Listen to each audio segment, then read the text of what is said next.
I don't know for any folks joining us from the GTA. I hope you managed to get the kids off to school as best you could. 'Tis the season.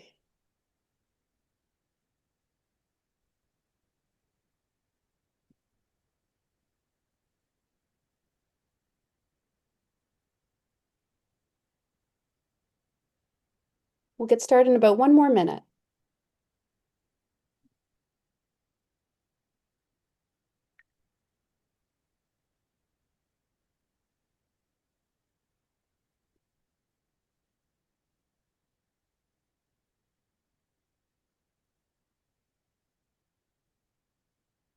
Okay, good morning, everyone. Thank you for joining us today, our most recent bond exclusive webinar. Today, I am joined by my two very distinguished and impressive colleagues. I'll start by introducing Megan O'Neill. She is our Vice President of Strategic Insights. She's got countless years of experience in helping brands design and optimize their loyalty experience. And she currently runs our Insights team, which includes our annual study. Many of you will be familiar with it, but known as the Loyalty Report. Megan, thanks for joining us today. Pleasure to be here.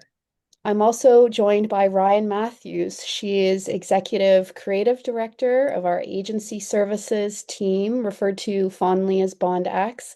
She also leads our loyalty brand design practice. Hi, Ryan. Thanks for joining.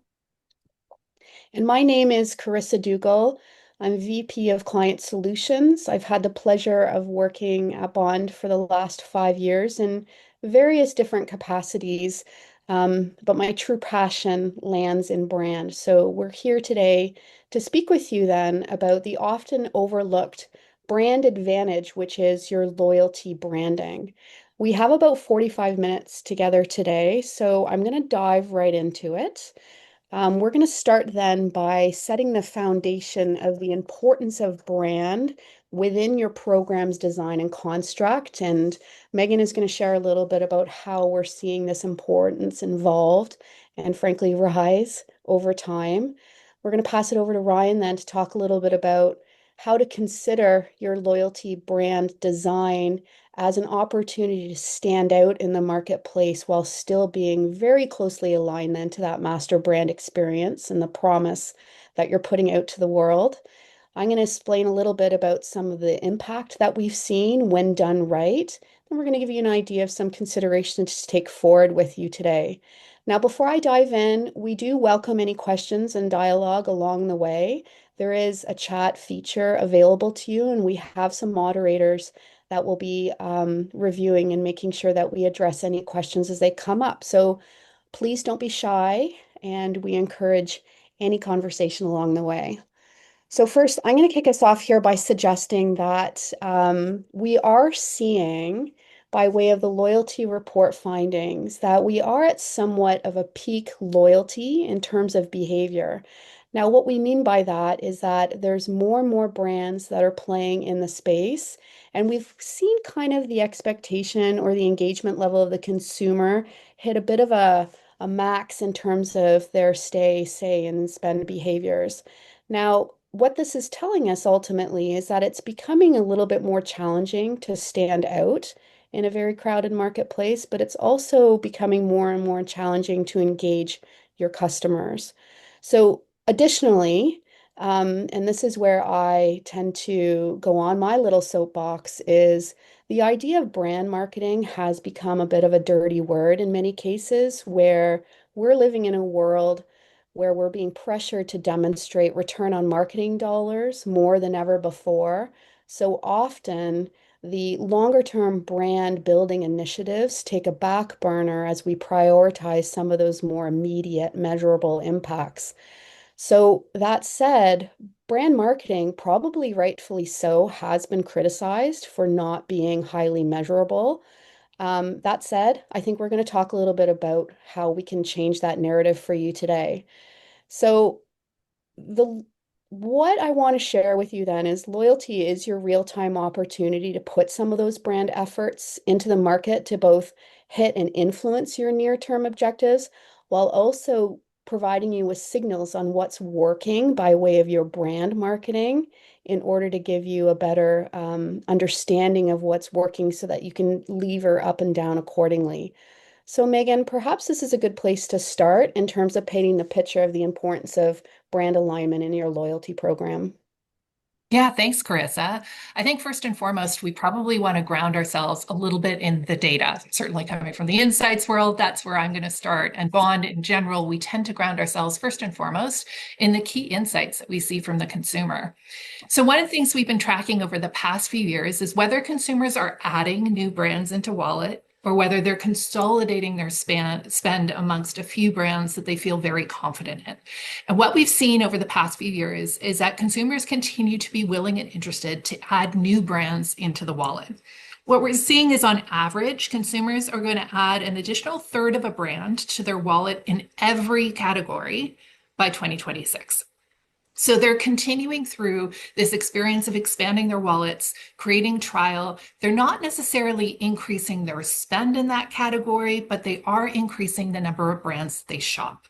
So this is where your loyalty program really needs to help you win.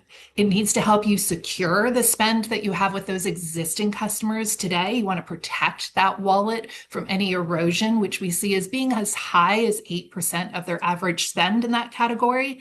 But then we also want the loyalty program to be compelling enough that we get that opportunity to be introduced to new wallets. So we're the brand that they're interested in trying that maybe they haven't already tried today. So what we're seeing from consumers, as you already alluded to, Carissa, is that they're very engaged in loyalty. And when we look at their loyalty behaviors, we're going to see that they are leveraging loyalty across every category. On average, US and Canadian consumers are actually enrolled in over 17 programs. They participate in around 9. So that's a usual active rate. We see about 50% enrolled to active. And what you're seeing here in the top line is where those active programs are from a category perspective. So how active are they amongst these different categories as far as their loyalty participation? These numbers, as you can see, move up and down a little bit year over year. We're not necessarily seeing huge shifts in that behavior change. But what is new this year is our ability to look at the spend data through Wallet IQ to understand what we would call the denominator. How many brands are they actually shopping? So this has been a really interesting component of conversation with brands as we've presented this year, as if you look at mid-frequency, consumers are actively participating in just over one program, but they're shopping almost 8 brands. So we consider this to be sort of specialty retail, so beauty, apparel, sporting goods, home goods. It's a pretty broad capture of category. And really, they're saying they only consistently identify themselves in one of those loyalty programs, but they're shopping 8 of those brands. This shows us that it's a highly competitive loyalty wallet. You might think you're the one brand, but when you see that denominator of 8, you have a lot of opportunity to continue to evolve your loyalty value proposition in order to gain that known customer relationship opportunity for your brand. So let's talk about what's changed in these expectations because we are at some peak loyalty. Consumers are saying they are at the highest levels we've ever seen in the study around their likelihood to shift spend behavior, recommend programs, be retained by programs, and the overall importance of the loyalty program in their relationship with the brand, which we call share. And we've been out boosting this study in the past 3 months. We've actually seen those numbers tick up even further. But what they're looking for has changed meaningfully this year.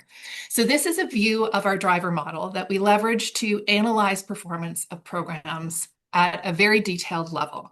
These drivers fall into 7 buckets of a value proposition component. So the financial value, the effectiveness of the communications, the ease with which I get to engage with that brand as a known customer, which is time, access, which is my experience with the brand as a known customer, so different from a non-known customer. Know me, which is around personalization. Learning, which is understanding how to get value out of the program. And then safety, which is how you treat my privacy and data security.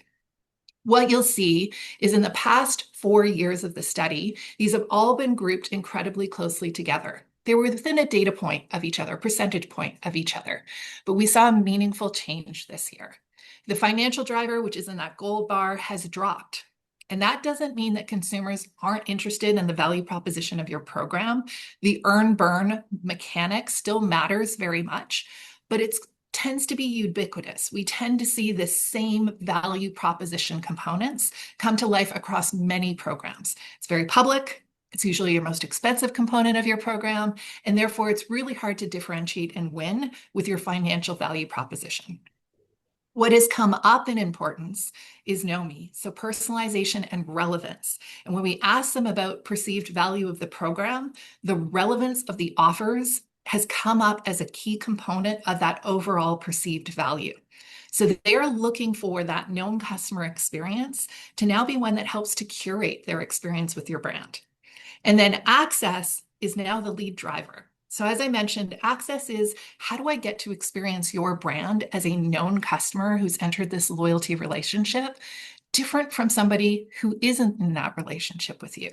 We often, I think about access as airport lounges and, invitation only events. But consumers actually think about this as their opportunity to engage in the brand.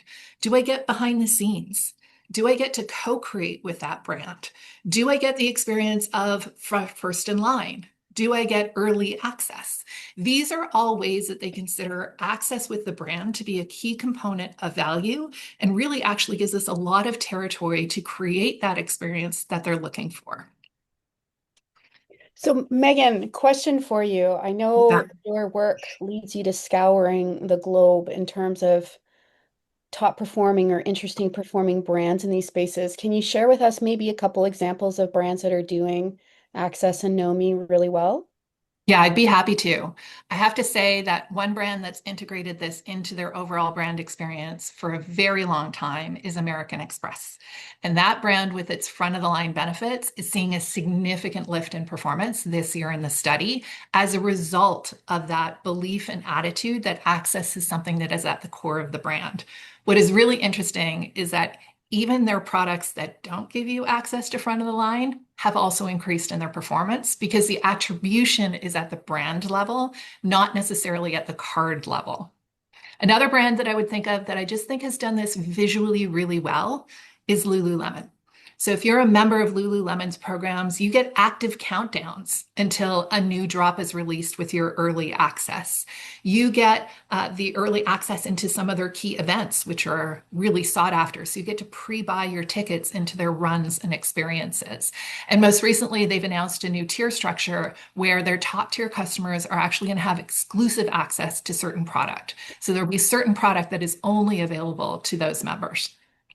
And from a public domain perspective, their master brand promise, then the function of the loyalty program is really delivering against that master promise. Is that a fair statement? Yeah, I think what's interesting with Lululemon is that there are no points. There are no discounts. That's not why you join the program. You actually join the program very much for access. It is access into these early product drops. It's access into events. It's access into partnerships that they have that actually provide a bunch of that financial value. So the core tenet of their program is really built around access. That's great. There's this like tiny little example too that I've recently found, which is OpenTable. Like I never understood why OpenTable had a loyalty program. And now though they call it OpenTable regulars, and I get priority access to being the first notified if one of those hot tables is not available, which is pretty much one of the main things I use OpenTable for. So again, it can be really big promise like Lululemon, or it can be something this like small little moment that's part of loyalty that still makes so much sense to the brand. I love that example. Yeah, it's a great call out, Ryan, because in the end, this is about relationship, right? And what we're seeing is that consumers are not differentiating between their brand relationship and their loyalty program relationship. So if we go back in time as loyalty practitioners, we certainly saw programs run in silos, right? Your program effectiveness was actually considered completely separately from your brand experience. These things are becoming tighter and tighter interwoven as we move forward. So one of the things that we're seeing in our data is the performance of loyal to brand and loyal to program. We evaluate these in the study at an individual brand program level every year because what we want to understand is whether these things are working well in tandem. So this is, I'm not going to name names, but a real live example of one of those brands that we've been tracking in this study.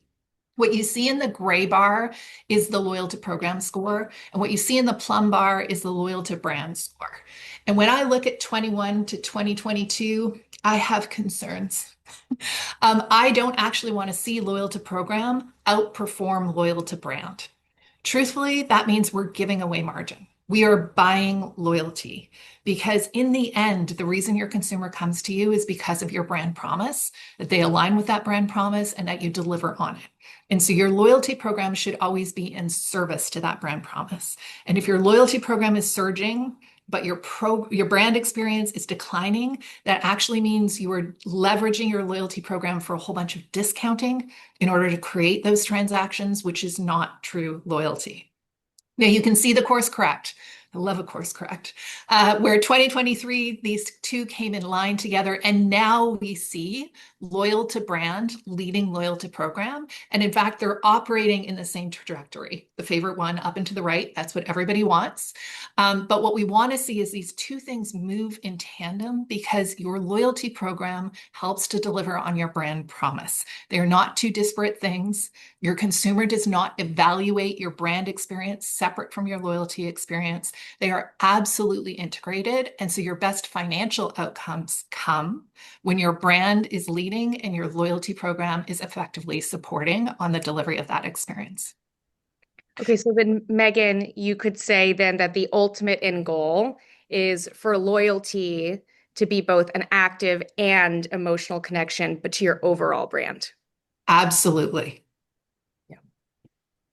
All right, so as Megan said, and we all feel it, we're all customers, the loyalty brand and parent brand are interconnected. So that means that if your loyalty experience and its marketing are killing it, your brand will also reap the benefits. But if your loyalty brand is basic or oversimplified, this is only going to dilute your overall brand. So consider this next slide, our mantra or affirmation for the day. We've just went over how there's purpose to having a strong loyalty brand, and now we're going to talk about how there's power to a strong loyalty brand.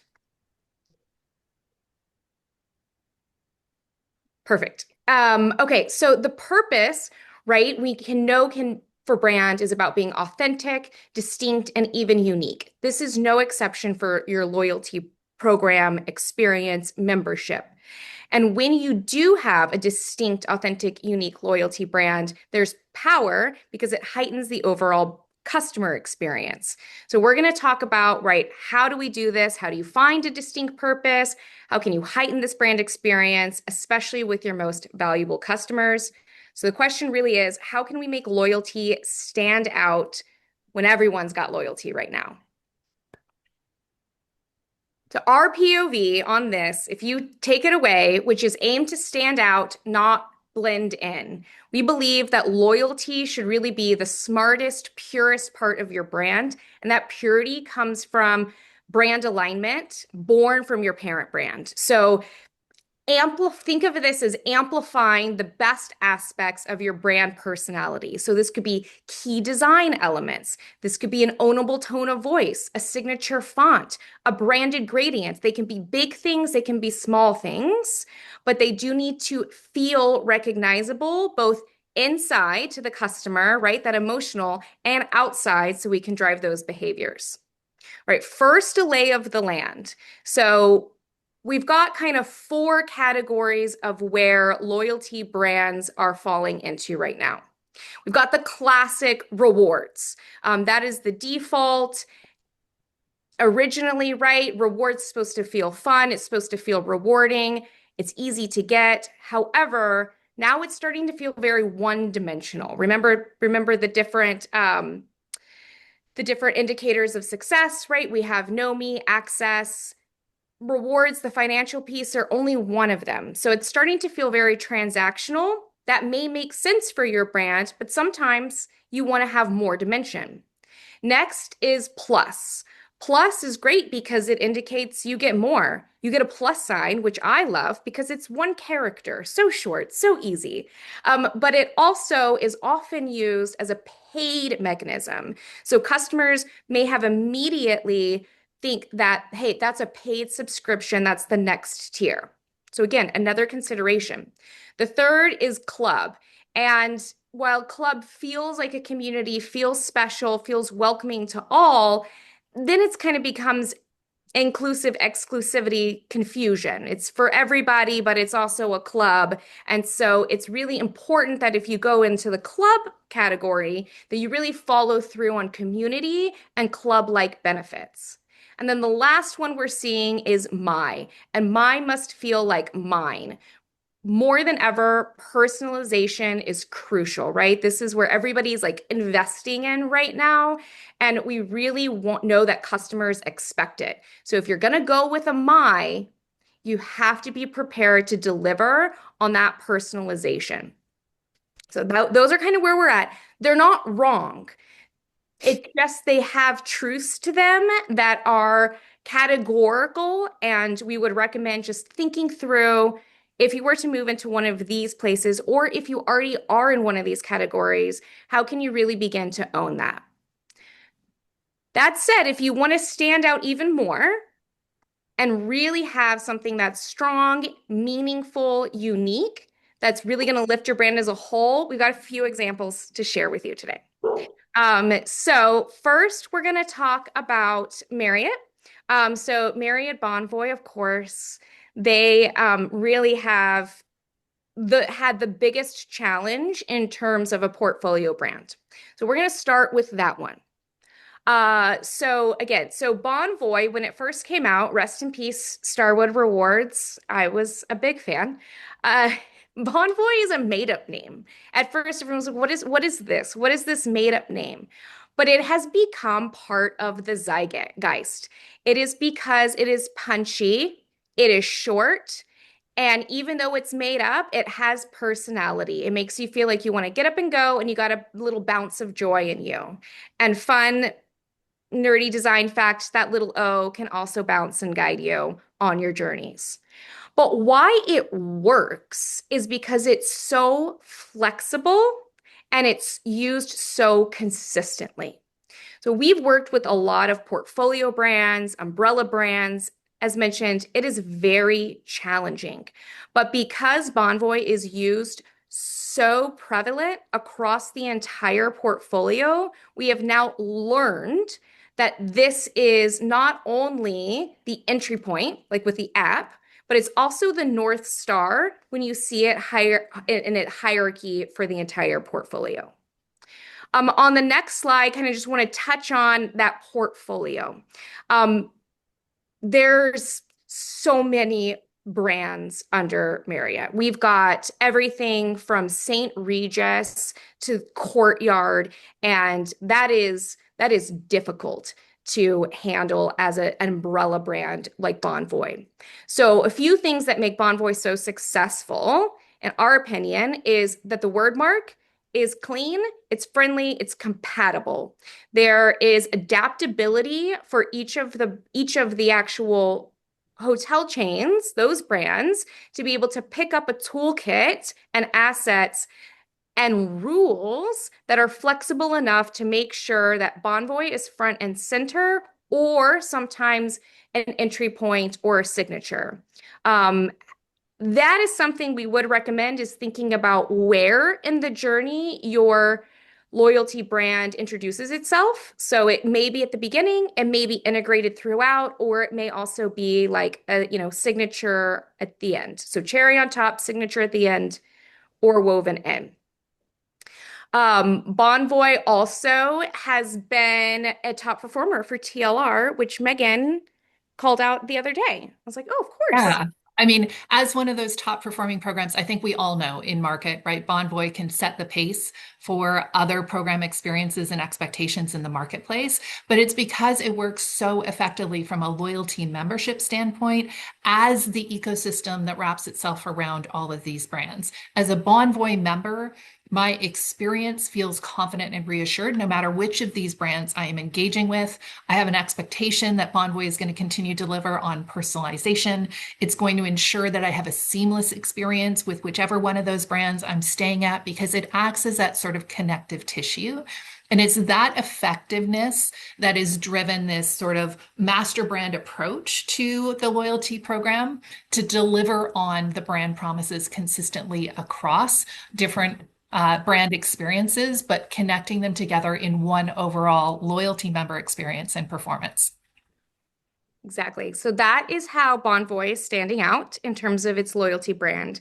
And next, we're going to talk, and I'm sorry, it's a cliche. It's always the best, Nike.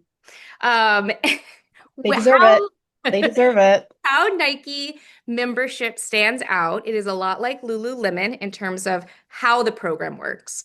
But what really stands out about Nike is being brand aligned. It really is focused on fulfilling the Nike brand promise of serving athletes. So we know that brand is more than matching colors. It's the essence and purpose and ethos of everything that you do.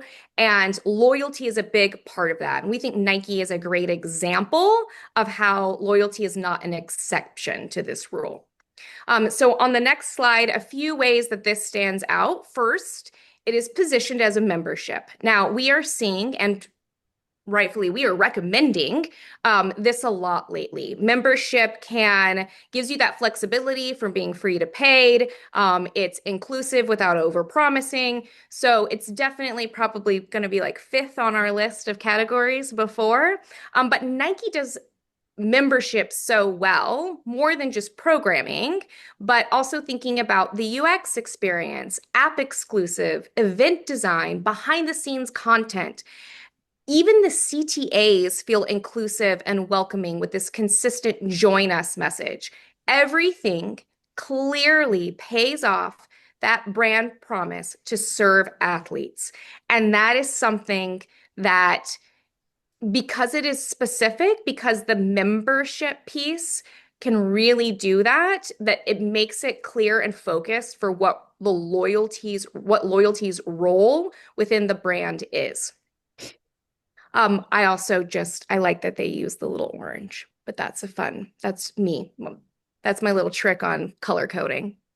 No one bests Nike in personalization, Ryan, right? And that is the Yes. service promise, right? It's not that we're in service as everybody has the same need set. We're in service to each individual member. And so I think as you were talking about like that consistency of the way every channel shows up to that member, curated for that member, Yes. with a personalized message to that member, that is the promise that Nike is consistently paying off on and often setting the bar for others around personalization. They will recognize you for your run time on the Nike Run app when you log into their website to look at a new pair of shoes. They'll say, congratulations, that was awesome, right? That kind of Yes. integrated, Yes. seamless, personalized experience is where they tend to lead the pack. Yes, when we talked about like if you're the cherry on top, the signature at the end, or the integrated, Nike is integrated. That personalization is everywhere. It doesn't feel like rewards. It just is part of that ecosystem. All right, so next we're going to talk about Ulta. And how Ulta stands out is actually because they've really magically figured out how to attach Ulta Beauty rewards to the master brand. And so on the next slide, this is where we're going to get a little nerdy because we love data and we love proof points. But what Ulta has done has positioned the rewards program as a core brand element. And this has completely reshaped the conversation around the brand. So when we do what we call surround sound, when we listen to social conversations about Ulta, the parent brand, 42% at the time of these social conversations mention points or rewards program. That means that just talking anything about Ulta, there's already a customer recognition, education, and attachment, which means they're paying attention and they're seeing the value in loyalty. From there, what we're also seeing is that Ulta is upgrading, right? So if they can attach if they can attach rewards to the parent brand, we can attach credit card to rewards. So things are going up in terms of that lifetime value of the customer. Yeah, absolutely. And I'll add on to that, Ryan, just to say, when it comes to curation of member experience, we do need to think about cardholders differently from members. So, yes, of course, members and tiered membership, recognition of that is super important. But taking your credit card and putting it in my wallet is an elevated level of loyalty, which means the journey that you curate for that cardholder actually needs to be unique and distinct as well. You need to continue to recognize that cardholder status in the way that you would recognize somebody's high tier loyalty status in the communications that you have with them. So I think one of the reasons why we continue to see Ulta perform really well and makes me feel valued and important, tailors to my personal preferences, is this consistent recognition of the value of that customer through things like their tier level or their cardholder status as a mechanic to remind them the ways in which they get value because you're a cardholder, because you're a top tier member. As this member in our program, you get. And they're really good at helping to demonstrate back to their membership all of the ways they get value and experience from the brand as a result of that membership or credit card engagement. And then last we have Burger King. So if QSR is just the queen of rewards, Burger King, in my opinion, takes the literal crown and loyalty branding with its tone of voice. Burger King, right, as kind of the underdog, has such a bold brand personality and bold voice, which I love, but it actually regales when used in loyalty and can really take the reign and in this loyalty marketing space. So a couple examples on the next slide. Um, First small thing, because I like words, are the concept and the currency of points. Customers get points. And that makes sense. That is what we are used to. It's like punch cards back in the day. But if your loyalty branding is done right, you can redefine and realign the currency to better suit your brand purpose. So Burger King does this by crowns. The crowns are in circulation, they're being dished out, they're being redeemed, and they're even talked about. So when we are seeing that customers referring to crowns instead of points, enough. So it really is great to see that customers do get it. I think it helps, right, with QSR that it is a simple transaction. Um, but it does let them, be a little bit more fun. A recent example too with Burger King is we helped redo their tiering structure, and it was great because we could reposition it in the market as a royal upgrade. And what is nice is you get to tiers faster. So again, you get to play with the language in a way that feels fun and true. So you can say like, oh, you get to move up the ranks, which again, I get to nerd out on the words and have fun, which is something that we like. Also want to call out with Burger King is that they do seem to get how it works, right? There's surprise and delight. There are seasonal engagements. Things are often sponsored by Royal Perks. And there's that clear hierarchy that is really helping land education and comprehension for Burger King.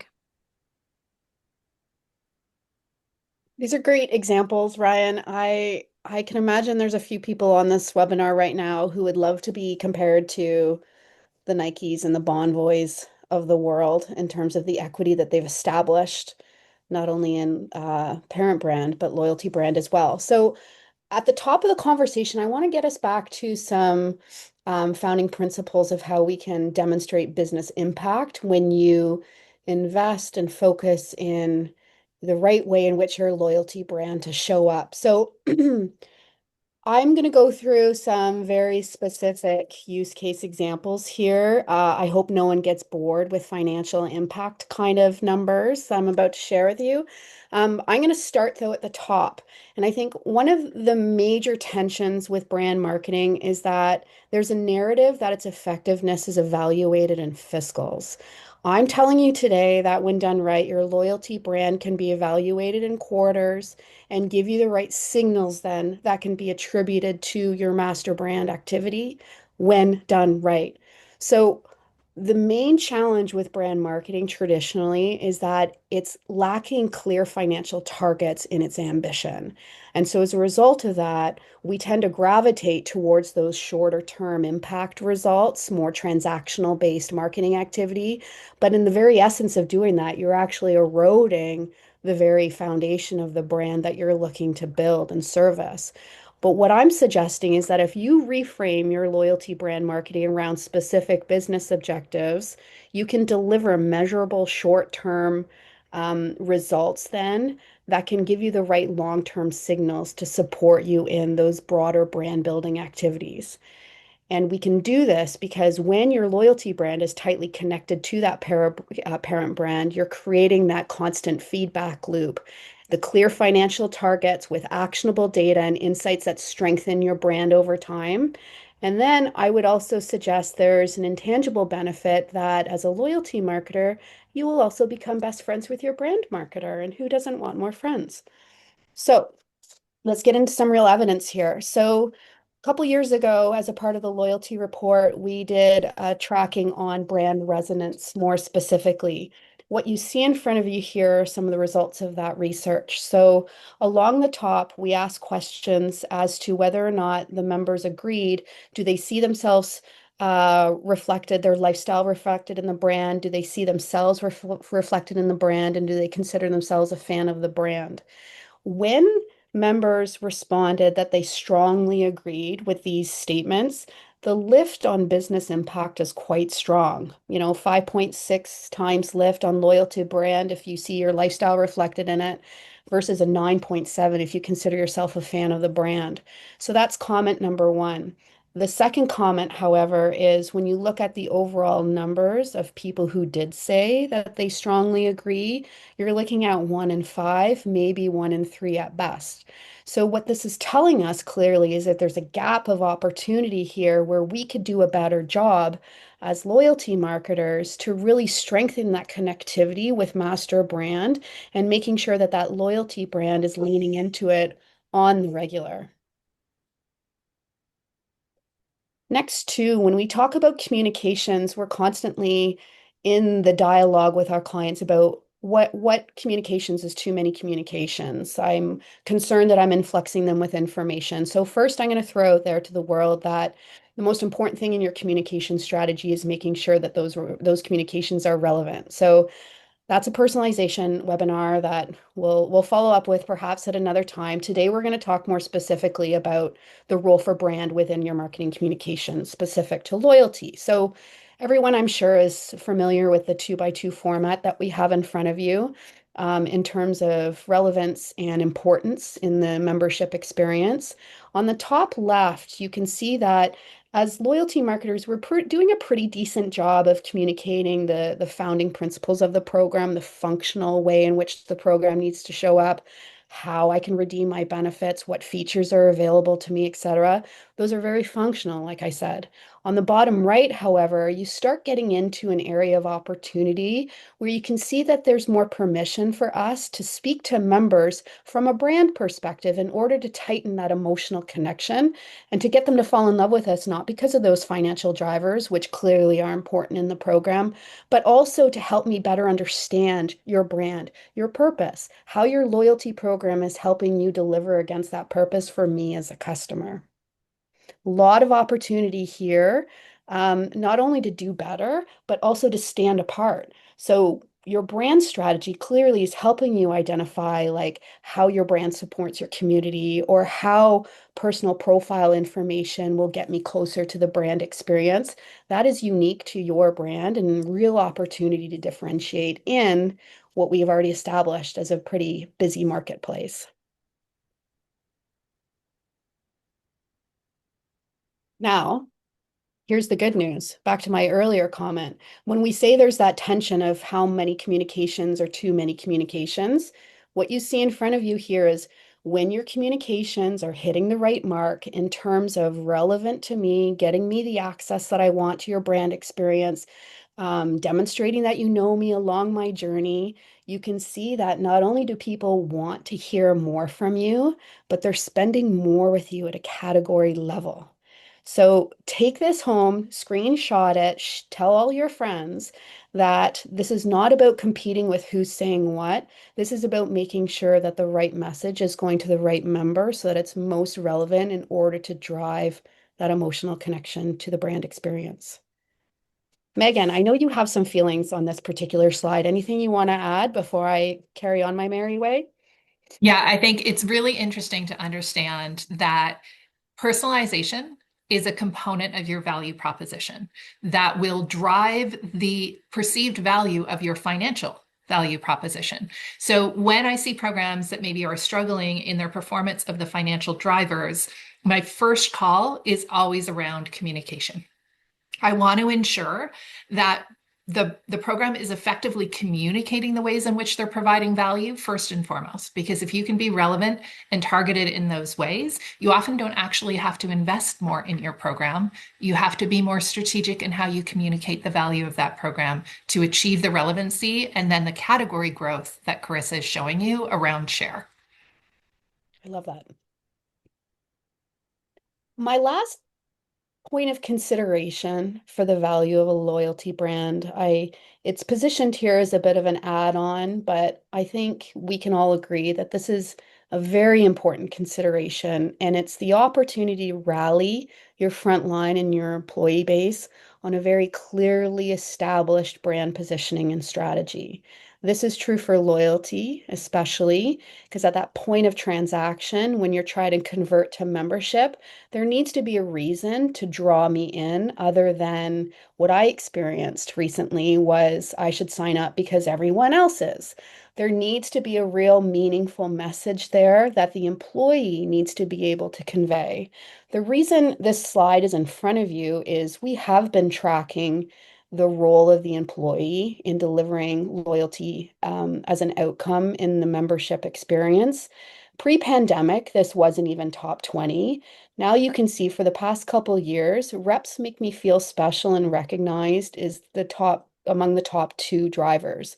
This year in 2025, reps proactively address my need is rounding out that top three list. So don't discount the importance of a clearly established brand strategy in your loyalty program to help your front line deliver against the ideal customer experience as a part of your loyalty program.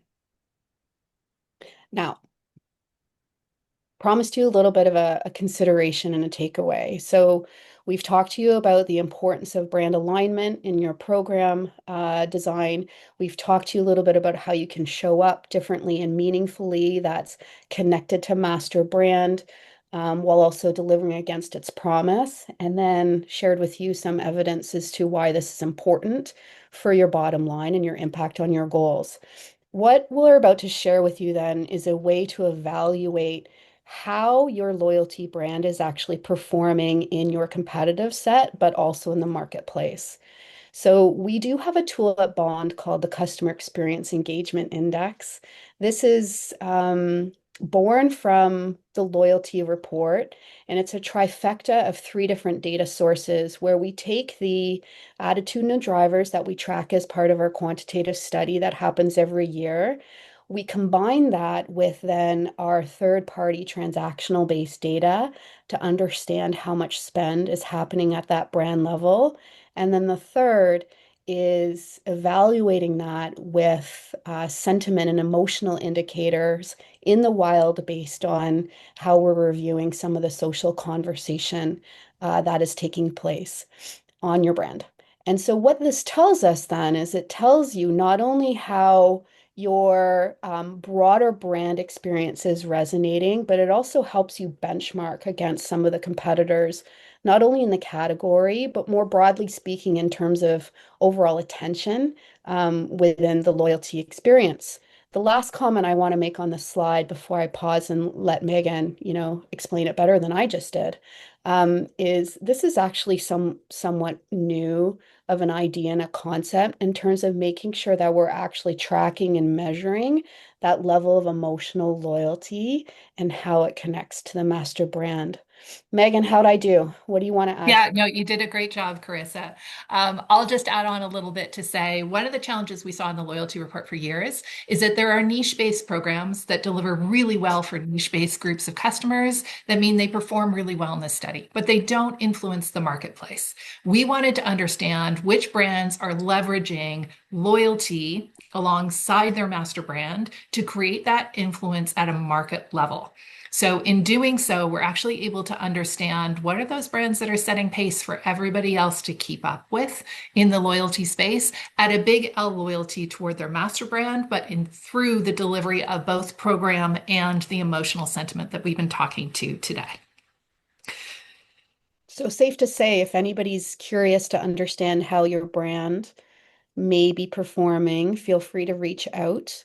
If you have a loyalty program that we've been tracking as part of our loyalty report, we might be able to get that for you. If not, we can certainly have a conversation about how might we.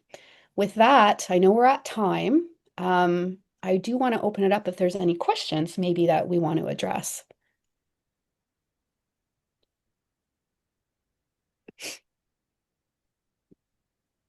So what I'll suggest then as a takeaway for everyone, we have recorded the conversation. We will send a link that you can review it at your own time. And thank you once again for joining us. It was lovely to host you on this gloomy winter day, and we look forward to more conversations. Thank you for your time. Thank you so much, everyone. Thank you.